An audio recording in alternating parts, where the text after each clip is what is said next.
அண்ணா இப்போ தென்னந்தோப்புக்குள்ள இந்த மாதிரி பண்ணை குட்டை போட்டு மீன் வளர்த்தலாங்கிற ஐடியா நல்லா பண்ணியிருக்கீங்க. இந்த ஐடியா உங்களுக்கு எப்படி கிடச்சிச்சு? அதன் மூலிமா உங்களுக்கு என்ன லாபம் கிடைச்சதா?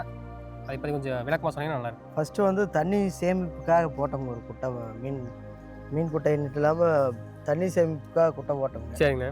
அப்போ குட்டை போட்டு சீட்டெல்லாம் போட்டு தண்ணி வாய்ச்சிட்டு இருந்தது. சரிங்க. மீன் வளர்க்கலான்னு சொல்லி போட்டு யூடியூப்லாம் பார்த்தோங்க. சரிங்கண்ணா. அப்புறம் பார்த்துட்டு அதுக்கு தகுந்த மாதிரி ட்ரைனிங்கெல்லாம் கொடுத்தாங்க கவர்மெண்ட்டில். சரிங்க.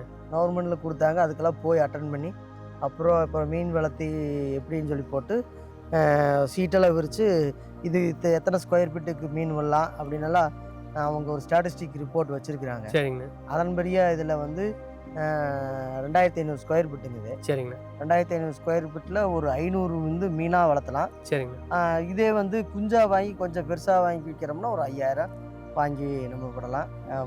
100 கிராம் சைஸில் எடுத்து கொடுக்குற மாதிரி ஆயிக்குங்க. சரிங்க. இப்படி தான் போயிட்டு இருக்குது. நம்ம 1 கிலோ சைஸ்லும் வளர்த்திக்கலாம். இது வந்து ஒரு 500 கிலோ எடைங்க. இது 2500 ஸ்கொயர் ஃபீட்டில் 500 கிலோ வளர்த்தலாமுங்க. சரிங்க. அது 500 கிலோ வந்தோன்னா நம்ம எடுத்துடணும். அது என்ன சைஸாக இருந்தாலும் சரி.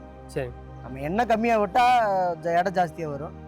எண்ணெய் அதிகமாக ஒவ்வொரு மீனுடைய கிலோகிராம் கம்மியாகும்.